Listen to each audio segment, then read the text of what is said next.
आं बेखौनो बुंनो नागिरो जे गोबां समाव बेबायदि नुयो जे एसएलसि एग्जामाव मोजाङै उथ्रियो 95 जौखोन्दो 93 जौखोन्दो 90 जौखोन्दो 80 जौखोन्दो बेबायदि लानानै सेथि मासियाव फैयो नाथाय उननि एग्जामफोराव हायार सेकेन्डारि बा उनाव ग्रेजुएशनाव बेबायदि बै साक्सेसखौ लाखिनो हाया आं बेखौनो बुंनो नागिरो जे साक्सेसआ मोनसे कन्टिनिउआस प्रसेस जे खनसे जोङो रिजाल्ट खालामबानो लाइफआव साक्सेस जागोन बेबायदि नङा इट्स अ कन्टिनिउआस प्रसेस जों जेबायदि मेट्रिकआव रिजाल्ट खालामदों बेबायदिनो जों हायार सेकेन्डारियावबो खालामनो नाजानांगोन नाथाय मालाबा जे स्टुडेन्टफोरनि गेजेराव माखासे डिस्ट्रेक्शन फैयो आरो दिनैनि बिथिङाव दिनैनि सानाव डिस्ट्रेक्शन गोबां दङ माने आन्दायहोग्रा लामायाव आन्दायहोग्रा गोसोखौ गुबुन फारसे बोना लांनाय डिस्ट्रेक्शन जायो डिजिटेल एजआव ससियेल मिडियाया मोनसे डिस्ट्रेक्शन खालामो गोबां लाइमोनखौनो ससियेल मिडियायाव बांसिन सम थांहोनानै गावनि फरायनांगौ समखौ माने नस्थ' खालामनायखौ नुनो मोनो बेखायनो बै डिस्ट्रेक्शनफोरनिफ्राय एसे गोजानाव थानांगोन जों जिउआव साक्सेस जानोब्ला बा बै कन्टिनिउआसलि जों साक्सेस जानोब्ला बै डिस्ट्रेक्शन्सफोरनिफ्राय जोङो गोजानाव थानांगोन दिनैनि जे लाइमोनफोरा बांसिनानो माने ड्राग्स एडिक्ट बायदि निसा बुस्थु जानानै नंगौ बेखौनो आं बुंखाबाय डिस्ट्रेक्शना बायदि जानो हागौ ससियेल मिडिया बा निसा जातीय द्रब्य माने निसा जायखिजाया ड्राग्स जुमाय बेबायदिनो माखासे जानो हागौ बैनिफ्राय जिमान हायो गावखौ गोजानाव लाखिनांगौ आरो बेवहाय जोंनि बिगोमानि मोनसे गोनां बिफाव दङ बिगोमाफोरा एसे नायनांगौ गथ'आ कलेजाव थांनानै फरायदोंना फरायाखै जिहेतु मेट्रिक आनजादनि उनाव बांसिन गथ'आनो न'खौ एंगारनानै गुबुन जायगायाव थांनानै फरायनांगौ जाहैयो बेखायनो न'निफ्राय जानगार जानायनिबो मोनसे सुबिदा बिथांमोना मोनो बेखायनो बिगोमाया एसे मोजाङै नोजोर लाखिनांगौ आरो आं गासिबो आंनि बिगोमा नोंथांमोनखौ माने खावलायो जे नोंथांमोना बेखौ नायनांगौ माने गावनि फरायसाफोरा सम मथे मावनांगौ खामानिखौ मावदों ना मावाखै बै डिस्ट्रेक्शनआव आन्दायदों नामा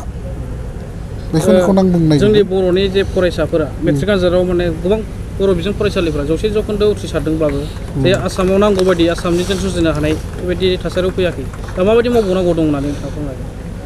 क्वालिटि इडुकेसननि थाखाय बर' फरायसा आफादा गोबां खामानि मावगासिनो दङ जोंनि फोरोंगिरि बिथांमोना आरो जोंनि गोरों गोरा समाजाबो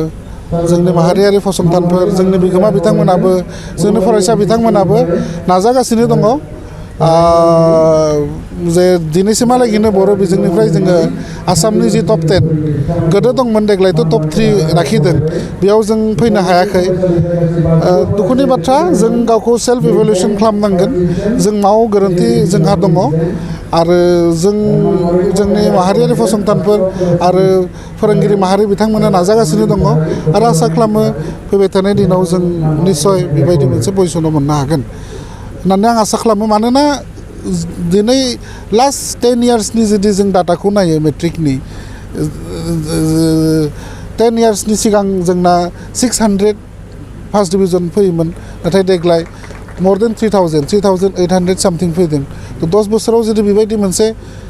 सेन्स जानो हायोब्ला आं सानो जे फैबाय थानाय दिनाव जों निस्सय आसामिस मिडियाम बा आसामनि जि टप 3 पजिशन बा टप 10 पजिशन दुलाराय बर' फरायसा आफादनि बानजायनायाव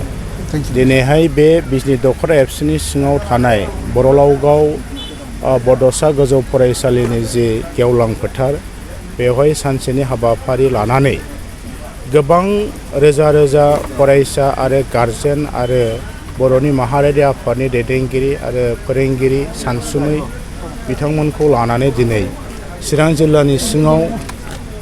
गासै फार्स्ट डिभिजन जानायफोरनि गेजेराव टप 10 पजिशन आवग्रिनो हानाय गासै 14 फरायसाफोरखौ दिनै बरायदों आरो मान बावदों जिल्ला एबसुनिफ्राय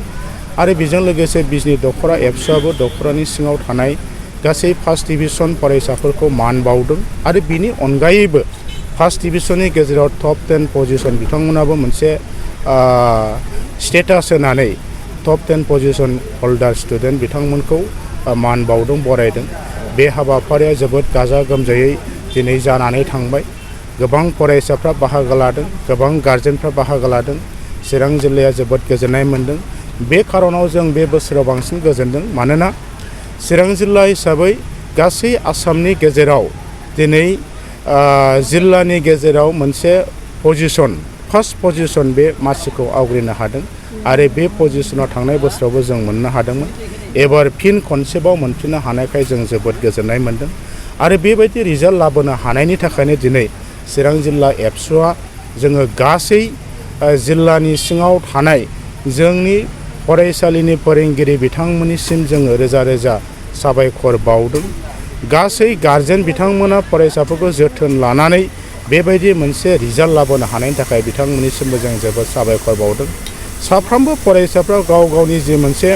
बावसोमनाय बा परिश्रम खस्थ' खालामनानै मोनसे एचिभमेन्ट लाबोनो हानायनि थाखाय फरायसाफोरनिसिमबो जों रोजा रोजा साबायखर बावदों बे थांखिखौ मोगथाङाव जाफुंहोनो थाखाय एबसुनि खावलायनाय बायदियै जोंनि जिल्लानि सिङाव थानाय गोबां माहारियारि आफादफोर बिथांमोनाबो जोंजों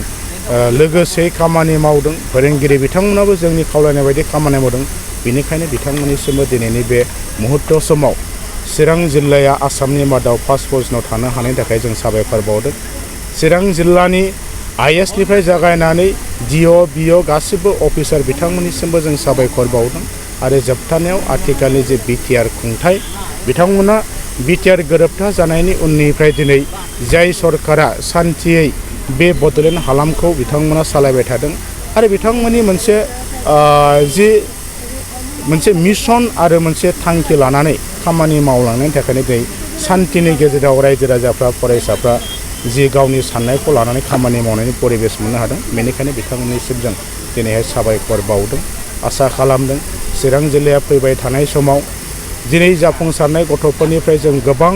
मेडिकेलाव गोबां इन्जिनियाराव गोबां सिभिल सार्भिस आरो गुबुन गुबुन डिपार्टमेन्टआव गाव गावनि स्केलखौ लानानै मानब समाजाव जे थांनानै थानायनि थाखाय जे हिउमेन रिसोर्स बे हिउमेन रिसोर्सखौ जों मोननो हागोन बेनि थाखाय आफा आनान गसाइनि खाथियाव आर'ज गाबबाय गोजोन्थों।